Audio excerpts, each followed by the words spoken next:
লোকসভা নির্বাচনের আগে প্রচারের হাতিয়ার করতে দুর্নীতি বিরোধী 6টি বিল পাশ করানোর মরিয়া চেষ্টায় রাহুল গান্ধী।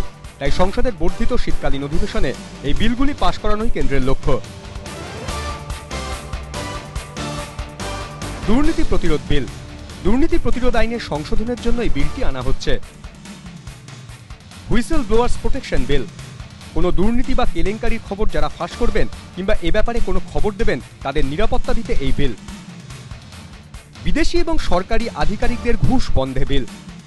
ভারতে কর্মরত বিদেশি অফিসারদের দুর্নীতি রুখতে এই বিল। নির্ধারিত সময়ে পরিষেবা বিল। মানুষ যাতে সঠিক সময়ে পরিষেবা পান তার জন্য এই বিল। বিল অনুযায়ী সঠিক সময়ের মধ্যে কাজ না হলে দায়িত্বপ্রাপ্ত সরকারি আধিকারিকদের জরিমানা করা হবে।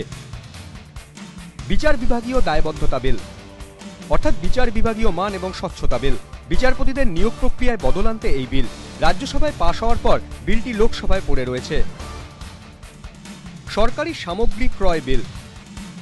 সরকারি দপ্তরের কোনো সামগ্রী কেনার সময় দুর্নীতি রুখতে এই বিল। 12 ফেব্রুয়ারি লোকসভায় রেল বাজেট ও 17 তারিখ অন্তর্বর্তীকালীন বাজেট পেশ করা হবে। কেন্দ্রীয় সরকার অবশ্য সংসদের বর্ধিত শীতকালীন অধিবেশনে আলোচনার জন্য 39টি বিলকে রাখছে। এর মধ্যে তেলেঙ্গানা বিল ও মহিলা সুরক্ষা বিলও রয়েছে। তবে দুর্নীতির প্রতিরোধে 6টি বিল পাশ করানোই আপাতত সরকারের মূল লক্ষ্য।